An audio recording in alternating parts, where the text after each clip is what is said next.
ప్రజావాణి కార్యక్రమానికి స్పందన కరువైందని భూముల పరిరక్షణ సమితి రాష్ట్ర అధ్యక్షులు గోడుకొండ్ల ప్రవీణ్ అన్నారు. రంగారెడ్డి జిల్లా కలెక్టర్ కార్యాలయంలో జరిగిన ప్రజావాణి కార్యక్రమంలో ఆచారం మండలం మాల్ గ్రామ పంచాయతీ నల్లవెడ్డి రెవెన్యూలో ప్రభుత్వ భూమి 640 కబ్జాకి గురైందని ఆయన ఫిర్యాదు చేశారు. ఈ సందర్భంగా ప్రవీణ్ మాట్లాడుతూ ప్రజావాణి కార్యక్రమంలో దాదాపు 7 సార్లు ఫిర్యాదు చేసినా స్పందన కరువైందని వాపోయారు. ఏడీ సర్వే నిర్వహించి ప్రభుత్వ భూమిని కాపాడాలన్నారు.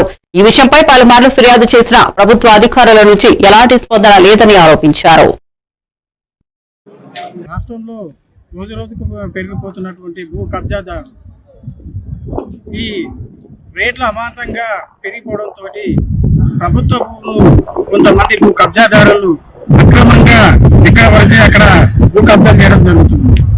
నేను ఇప్పటికీ దాదాపు ప్రజావాణి కార్యక్రమంలో నల్లవెల్లి రెవెన్యూకి సంబంధించినటువంటి ప్రభుత్వ భూమి 640, 531 మరియు 567 ఈ సర్వే నెంబర్లు దాదాపుగా కోట్లు విలువ చేసేటువంటి ప్రభుత్వ భూములను భూ కబ్జాదారులు అక్రమంగా కోట్లు విలువ చేస్తున్నటువంటి భూములను కొల్లగొడుతున్నారు. దీని ప్రభుత్వ అధికారులు రక్షించాల్సినటువంటి ప్రభుత్వ అధికారులే వాళ్లకు భూ కబ్జాదారులకు అండగా ఉంటే మరి ఎవరికి రక్షణ ఉంది?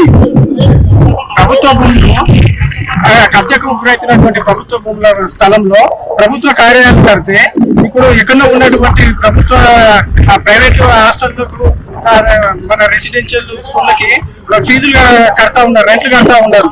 మరి ఈ ప్రభుత్వ భూములలో చేస్తే ఏమవుతుంది?